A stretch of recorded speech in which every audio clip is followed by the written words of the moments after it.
భారీగా తగ్గిన బంగారు వెండి ధరలండి. సో, గ్రామ్‌కి 150, తులానికి 1500 అండ్ 10 తులాలకొచ్చి అంటే 100 గ్రామ్స్‌కొచ్చి 15,000 దాకా బంగారం ధర తగ్గిందండి. సో, ఈ ఎఫెక్ట్ ఈ మంత్ ఎండింగ్ వరకు ఉండొచ్చని అంటున్నారండి.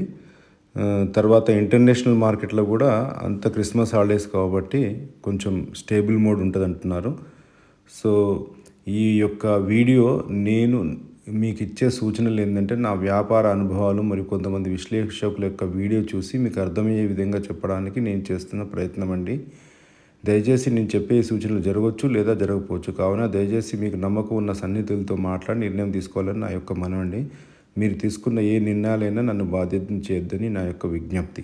సో, ఈ వారం రోజులు అనగా 20/12/24 నుండి 29/12/24 వరకు ఈ విశ్లేషణ చెప్తున్నామండి. అంటే ఏం జరుగుతుంది వెండి బంగారం ధరలపైన అని నా యొక్క సూచన అండి ఇది.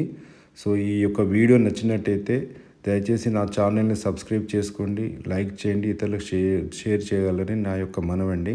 సో, ఈ విషయానికి వస్తే మన USA federal bank chairman Powell గారు ఒక చిన్న ప్రకటన చేశారండి. మన 18వ తారీఖు మీటింగ్ ఉంటుందని చెప్పాను కదా లాస్ట్ వీడియోలో. దాని యొక్క ఎఫెక్ట్ వెండి బంగారం మీద ఉంటుందని అన్నాను కదండి. అలాగే దాని మీద ఎఫెక్ట్ వచ్చిందండి. వెండి బంగారాల పైన కూడా ప్రెషర్ అంటారు దాన్ని. సో, అది వచ్చింది. కారణం ఏంటంటే వాళ్ళు ఈ 2025లో 4 టైమ్స్ ఇంట్రెస్ట్ రేట్ కటింగ్ చేద్దాం అనుకున్నారు. సో, అది 2 టైమ్స్‌గానే చేయాలని నిర్ణయం తీసుకున్నారు. కారణం ఏంటంటే వాళ్ళ జీడిపి బాగుందని, అంటే రెసిషన్ తగ్గిందని, అంటే వాళ్ళ యొక్క కంట్రీ యొక్క ఫైనాన్స్ కొంచెం ఇంప్రూవ్ అయిందని చెప్పి వాళ్ళ ఉద్దేశం అండి. సో, ఆ ఉద్దేశం దానివల్ల ఏమైందంటే బంగారం ధరలు, వెండి ధరల్లో ఎఫెక్ట్ వచ్చి భారీగా పడిపోయినాయండి.